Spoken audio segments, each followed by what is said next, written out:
না চাওক, আমি মনোনয়ন পত্ৰ দাখিলৰ দিনাই আমি কৈছোঁ যে আমাৰ জয় নিশ্চিত, আমি এই কথাটো কৈছোঁ। কিন্তু ডিফাৰেঞ্চ কিমান হ'ব সেই কথাটো লৈহে আমাৰ মাজত অলপ তাৰমানে আমাৰ সন্দেহ আছিল, আমি আশংকিত হৈ আছিলোঁ। কিন্তু এতিয়া আমি নিৰ্বাচন হৈ যোৱাৰ পিছত আমি কিছু সমষ্টিত ঘূৰিলোঁ, ৰাইজৰ মতামতবিলাক ল'লোঁ। আমি তাৰমানে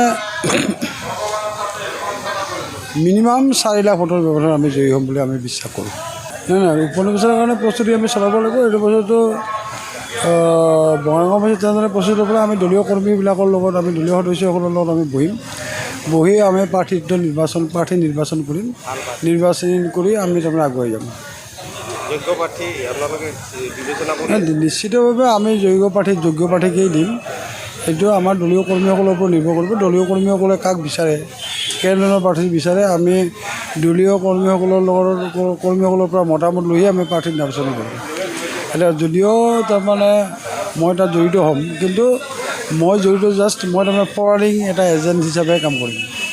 ফৰৱাৰ্ডিং এজেঞ্চি হিচাপে কাম কৰিম। ৰাইজে যিজনকে বিচাৰিব মই তেওঁকে তাৰমানে আগবঢ়াই দিম আৰু মই সেই প্ৰাৰ্থীগৰাকী জয়যুক্ত কৰাৰ ক্ষেত্ৰত মই যথাসৰ্বোচ্চ চেষ্টা কৰিম।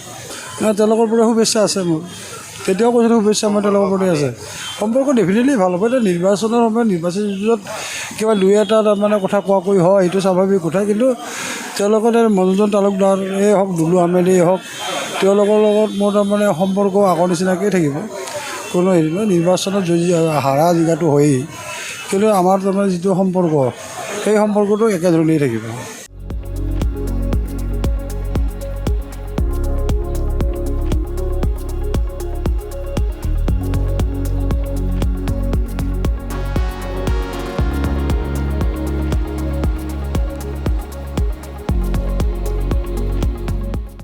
না চাওক, আমি মনোনয়ন পত্ৰ দাখিলৰ দিনাই আমি কৈছোঁ যে আমাৰ জয় নিশ্চিত, আমি এই কথাটো কৈছোঁ।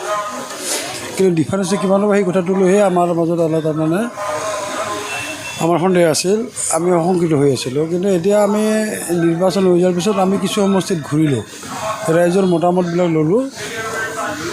আমি তাৰমানে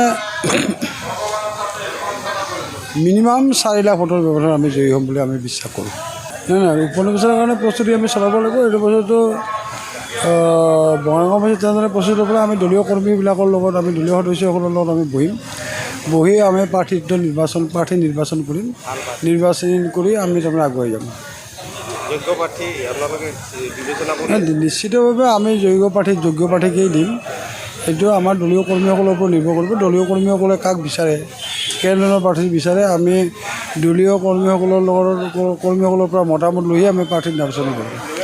এতিয়া যদিও তাৰমানে মই তাত জড়িত হ'ম, কিন্তু মই তাৰমানে ফৰৱাৰ্ডিং এটা এজেণ্ট হিচাপে কাম কৰিম।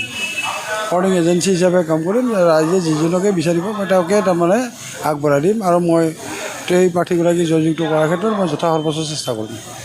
তেওঁলোকৰ পৰা শুভেচ্ছা আছে মোৰ, তেতিয়াও কৈছিলোঁ শুভেচ্ছা মই তেওঁলোকৰ প্ৰতি আছে। সম্পৰ্ক ডেফিনেটলি ভাল হ'ব। এতিয়া নিৰ্বাচনৰ সময়ত নিৰ্বাচনী যুঁজত কিবা দুই এটা তাৰমানে কথা কোৱাকৈ হয়, সেইটো স্বাভাৱিক কথা। কিন্তু তেওঁলোকৰ মনোৰঞ্জন তালুকদাৰেই হওক, দুলু আহমেদেই হওক, তেওঁলোকৰ লগত মোৰ তাৰমানে সম্পৰ্ক আগৰ নিচিনাকেই থাকিব। কোনো হেৰি নহয়, নিৰ্বাচনত হাৰা জিকাটো হয়েই, কিন্তু আমাৰ তাৰমানে যিটো সম্পৰ্ক, সেই সম্পৰ্কটো একেধৰণেই থাকিব।